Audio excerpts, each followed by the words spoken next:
ವಿಶ್ವಸಂಸ್ಥೆಯ ಲಾಂಛನ. ಲಾಂಛನದಲ್ಲಿ ತೋರಿಸಲಾದ ಭೂಖಂಡಗಳು ಜಗತ್ತಿನ ಎಲ್ಲ ದೇಶಗಳನ್ನು ಮತ್ತು ಅಳಿವು ರೆಂಬೆಗಳು ಸ್ನೇಹ ಮತ್ತು ಶಾಂತಿ ಸೂಚಿಸುತ್ತದೆ. ಇದು ವಿಶ್ವಸಂಸ್ಥೆಯ ಮೂಲ ಆದರ್ಶವನ್ನು ಬಿಂಬಿಸುವ ಲಾಂಛನವಾಗಿದೆ. ವಿಶ್ವದಲ್ಲಿ ಶಾಶ್ವತ ಶಾಂತಿ ಸ್ಥಾಪನೆಗಾಗಿ 1945ರಲ್ಲಿ ಅಕ್ಟೋಬರ್ 24ರಂದು ವಿಶ್ವಸಂಸ್ಥೆಯ ಜನ್ಮ ತಾಳಿತು. ವಿಶ್ವಸಂಸ್ಥೆಯ ಮೂಲ ಉದ್ದೇಶಗಳು: ವಿಶ್ವದಲ್ಲಿ ಯುದ್ಧಗಳನ್ನು ತಡೆಗಟ್ಟಲು ಶಾಶ್ವತ ಶಾಂತಿ ಮತ್ತು ಭದ್ರ ಸ್ಥಾಪನೆ, ರಾಷ್ಟ್ರಗಳ ನಡುವೆ ಸ್ನೇಹ ಸೌಹಾರ್ದವನ್ನು ಸಾಧಿಸುವುದು, ರಾಷ್ಟ್ರಗಳ ನಡುವೆ ಸ್ನೇಹ ಸೌಹಾರ್ದವನ್ನು ಸಾಧಿಸುವುದು, ಅಂತಾರಾಷ್ಟ್ರೀಯ ಆರ್ಥಿಕ, ಸಾಮಾಜಿಕ, ಸಾಂಸ್ಕೃತಿಕ ಹಾಗೂ ಮಾನವೀಯ ಸಮಸ್ಯೆಗಳನ್ನು ಬಗೆಹರಿಸುವಲ್ಲಿ ಸಹಕರಿಸುವುದು, ಮಾನವನ ಹಕ್ಕುಗಳ ಬಗ್ಗೆ ಗೌರವವನ್ನು ಬೆಳೆಸುವುದು. ವಿಶ್ವಸಂಸ್ಥೆಯ ಅಂಗಸಂಸ್ಥೆಗಳು: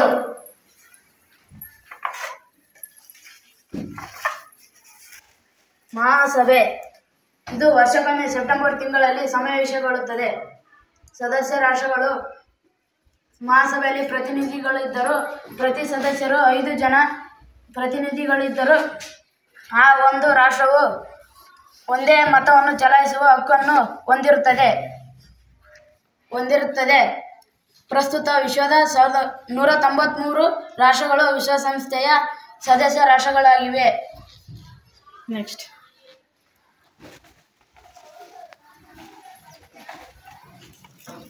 ಭದ್ರತಾ ಮಂಡಳಿ. ಭದ್ರತಾ ಮಂಡಳಿಯಲ್ಲಿ ವಿಶ್ವಸಂಸ್ಥೆಯ ಕಾರ್ಯಾಂಗವಿದ್ದಂತೆ ಜಾಗತಿಕ ಶಾಂತಿ ಮತ್ತು ಭದ್ರತೆಯನ್ನು ಕಾಪಾಡಿಕೊಳ್ಳುವ ಇದರ ಅತಿ ಮುಖ್ಯ ಕಾರ್ಯಗಳಾಗಿವೆ. ಭದ್ರತಾ ಮಂಡಳಿಯಲ್ಲಿ 15 ಸದಸ್ಯ ರಾಷ್ಟ್ರಗಳು ಪ್ರತಿನಿಧಿಗಳಾಗಿರುತ್ತಾರೆ.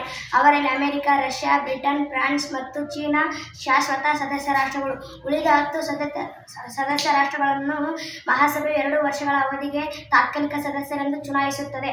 ಭದ್ರತಾ ಮಂಡಳಿಯಲ್ಲಿ ಯಾವುದೇ ನಿರ್ಣಯ ಅಂಗೀಕೃತವಾಗಲು 9 ಸದಸ್ಯ ರಾಷ್ಟ್ರಗಳ ಒಪ್ಪಿಗೆ ಅವಶ್ಯಕ.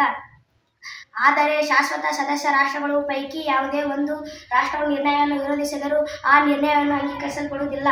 ಶಾಶ್ವತ ಸದಸ್ಯ ರಾಷ್ಟ್ರ ವಿರೋಧಿಸುವ ಈ ಅಧಿಕಾರವನ್ನು ವಿಟೋ ಎನ್ನುವರು.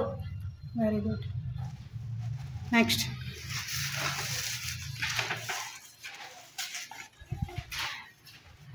ಆರ್ಥಿಕ ಮತ್ತು ಸಾಮಾಜಿಕ ಮಂಡಳಿ.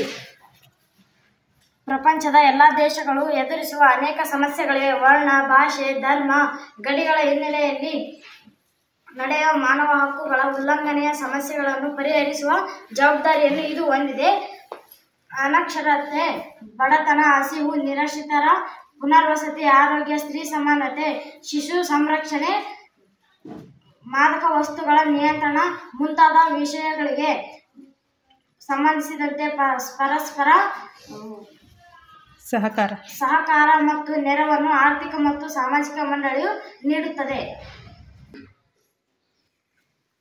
ಅಂತಾರಾಷ್ಟ್ರೀಯ ನ್ಯಾಯಾಲಯ.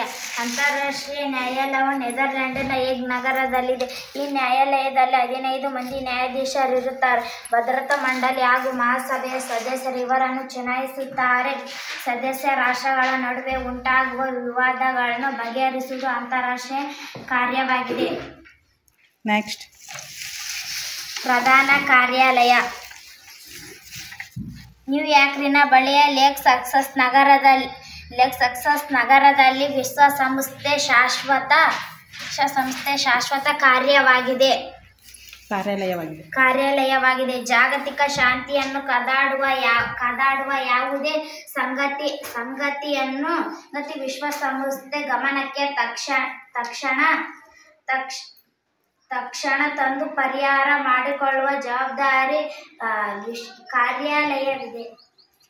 ಈಗಿನ ವಿಶ್ವಸಂಸ್ಥೆಯ ಮಹಾಕಾರ್ಯದರ್ಶಿ ಆಂಟೋನಿಯೋ ಗುಟೆರಸ್. Very good. ಧರ್ಮದರ್ಶಿ ಮಂಡಳಿ. ವಿಶ್ವಸಂಸ್ಥೆಯು ಸ್ಥಾಪನೆಯಾದ ಕಾಲದಲ್ಲಿ 11 ಪ್ರದೇಶಗಳು ಇನ್ನೂ ಸ್ವಯಂ ಆಡಳಿತವಿರಲಿಲ್ಲ. ಇವುಗಳ ಹಿತಾಸಕ್ತಿಯನ್ನು ನೋಡಿಕೊಳ್ಳಲು 5 ಸದಸ್ಯ ರಾಷ್ಟ್ರಗಳ ಮಂಡಳಿಯನ್ನು ವಿಶ್ವಸಂಸ್ಥೆಯ ಅಂಗಸಂಸ್ಥೆಯನ್ನಾಗಿ ರಚಿಸಲಾಯಿತು. ಇದೇ ಧರ್ಮದರ್ಶಿ ಮಂಡಳಿ. 1994ರಲ್ಲಿ ಈ ಎಲ್ಲ ಪ್ರದೇಶಗಳು ಸ್ವತಂತ್ರಗೊಂಡಿವೆ.